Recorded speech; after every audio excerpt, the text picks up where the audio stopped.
Chapitre 23. Le repas dans la maison du pharisien Élie de Capharnaüm. Il y a beaucoup de remue-ménage dans la maison d'Élie aujourd'hui. Serviteurs et servantes vont et viennent, et parmi eux, tout joyeux le petit Élisée. Puis voici deux autres personnages solennels. Je reconnais les deux premiers. Ce sont ceux qui étaient allés avec Élie dans la maison de Matthieu. Les deux autres, je ne les connais pas, mais j'entends dire qu'ils s'appellent Samuel et Joachim. En dernier lieu, arrive Jésus avec l'Iscariote. Grande salutation réciproque, et puis la question « Seul avec lui ? Et les autres ?» Les autres sont dans les campagnes. Ils reviendront le soir. Oh, c'est ennuyeux, mais je croyais que...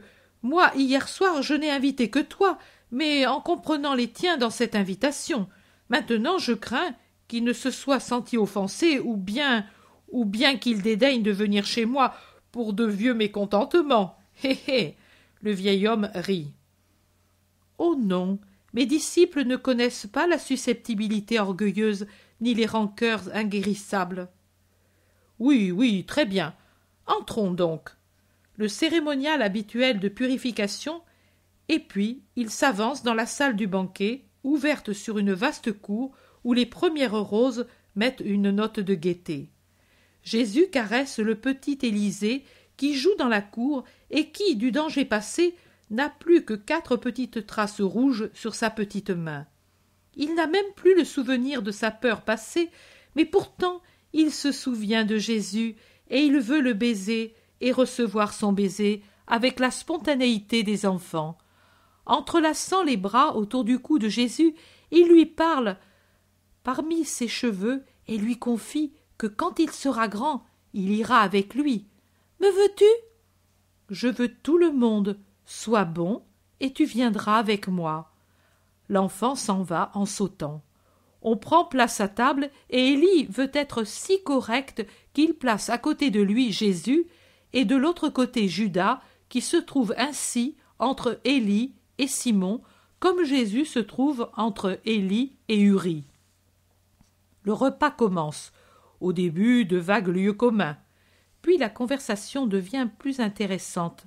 Et comme les blessures font souffrir et que les chaînes pèsent, voici que se présente l'éternel discours sur l'esclavage où Rome tient la Palestine. Je ne sais si on a choisi intentionnellement le sujet de conversation ou s'il s'est présenté sans intention méchante. Je sais que les 5 pharisiens se lamentent des nouvelles vexations romaines comme d'un sacrilège et qu'ils veulent intéresser Jésus à leur discussion. Joachim crie « Comprends-tu ? Ils veulent se rendre compte exactement de nos recettes, et ayant compris que nous nous réunissons dans les synagogues pour en parler et pour parler d'eux, voilà qu'ils nous menacent d'y entrer sans respect. Je crains qu'ils n'entrent aussi un beau jour dans les maisons des prêtres. » Élie demande « Et toi, qu'en dis-tu ? N'en es-tu pas dégoûté ?» Jésus, directement interpellé, répond « Comme Israélite, oui. Comme homme, non. » Pourquoi cette distinction ? Je ne comprends pas. Es-tu 2 en un seul ? Non, mais en moi, il y a la chair et le sang, l'animal en somme, et il y a l'esprit. L'esprit d'un Israélite qui obéit à la loi souffre de ces profanations. La chair et le sang, non, car il me manque l'aiguillon qui vous blesse, vous. Lequel ? L'intérêt. Vous dites que vous vous réunissez dans les synagogues pour parler aussi des affaires sans craindre des oreilles indiscrètes, et vous craignez de ne plus pouvoir le faire, et par conséquent, vous craignez de ne pouvoir dissimuler au fisc pas même la plus petite somme, et de subir des taxations exactement proportionnées à votre avoir. Moi, je n'ai rien. Je vis de la bonté du prochain et en aimant le prochain. Je n'ai pas d'or, je n'ai pas de champs, pas de vignes, pas de maison, si on excepte la maisonnette maternelle à Nazareth, si petite et si pauvre que le fisc la néglige. Je ne suis donc pas aiguillonné par la crainte d'être découvert pour de fausses déclarations, d'être taxé et puni. Tout ce que j'ai, c'est la parole que Dieu m'a donnée et que moi aussi je donne. Mais c'est une chose tellement élevée que l'homme ne peut en rien la taxer. Mais si tu étais dans notre cas, comment te comporterais-tu? Voilà, ne vous offensez pas si je vous dis clairement ma pensée qui contraste tant avec la vôtre. En vérité, je vous dis que moi, j'agirai autrement. Et comment? Sans blesser la sainte vérité. C'est toujours une vertu sublime, même quand elle s'applique à des choses si humaines comme sont les taxes. Mais alors, comme nous serions écorchés. Mais tu ne réfléchis pas que nous possédons beaucoup et que nous devrions donner beaucoup. Vous l'avez dit, Dieu vous a donné beaucoup. Vous devez en proportion donner beaucoup. Pourquoi agir malhonnêtement comme il arrive malheureusement, de façon que ce soit le pauvre qui ait à supporter des taxes sans rapport avec ses ressources? Entre nous, nous le savons, que de taxes il existe en Israël, des taxes qui viennent de nous et qui sont injustes. Elles servent aux grands qui déjà possèdent tant, alors qu'elles font le désespoir des pauvres qui doivent les verser en se privant jusqu'à souffrir de la faim. Ce n'est pas cela que nous conseille la charité à l'égard du prochain. Nous devrions avoir le souci, nous Israélites, de prendre sur nos épaules les charges qui accablent le pauvre. Tu parles ainsi parce que tu es pauvre, toi aussi. Non, Uri, je parle ainsi parce que c'est juste. Pourquoi Rome a-t-elle pu et peut-elle nous pressurer ainsi? Parce que nous avons péché et parce que nous nous sommes divisés par des rancœurs. Le riche et le pauvre et le riche, car il n'y a pas de justice, et l'ennemi en profite pour nous assujettir. Tu as fait allusion à plusieurs motifs. Quels sont les autres?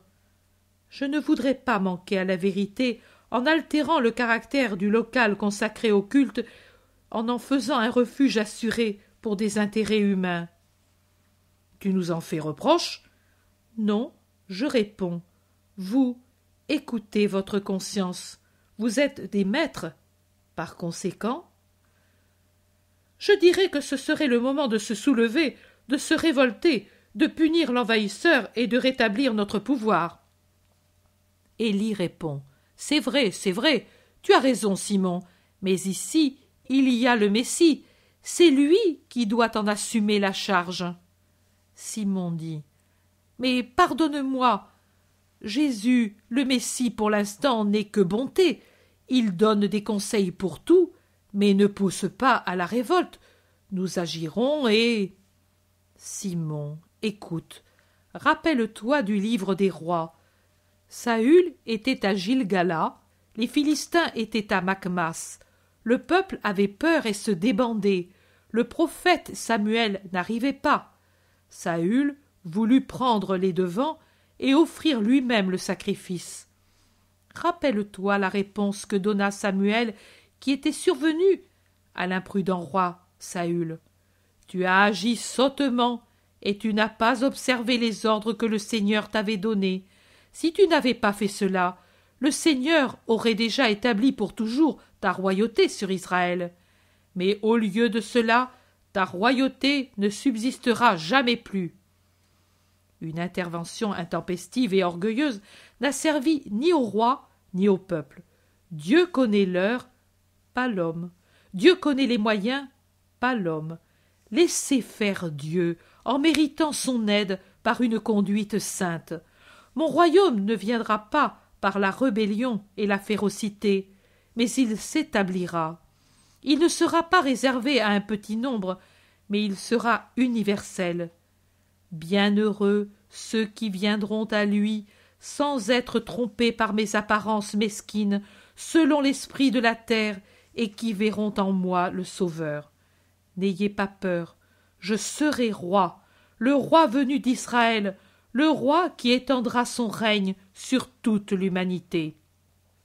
Mais vous, maîtres d'Israël, ne déformez pas mes paroles ni celle des prophètes qui m'annoncent. Nul royaume humain, pour puissant qu'il soit, n'est universel et éternel. Les prophètes disent que tel sera le mien. Que cela vous éclaire sur la réalité et le caractère spirituel de ma royauté.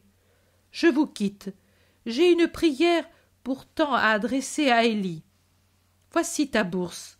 Dans un abri de Simon de Jonas se trouvent des pauvres venus de partout. Viens avec moi pour leur donner l'obole de l'amour. La paix à vous tous. Mais reste encore, demandent avec insistance les pharisiens. Je ne puis. Il y a des gens qui souffrent dans leur chair et dans leur cœur et qui attendent d'être consolés. Demain, j'irai au loin. Je veux que tous me voient partir sans regret. Maître, moi, je suis vieux et fatigué. Vas-y, toi, en mon nom. Tu as avec toi Judas de Simon, et nous le connaissons bien. Fais-le, fais-le par toi-même. Dieu soit avec toi. Jésus sort avec Judas, qui, à peine sur la place, dit « Vieille vipère, qu'aura-t-il voulu dire ?» Mais n'y pense pas, ou plutôt pense qu'il a voulu te complimenter.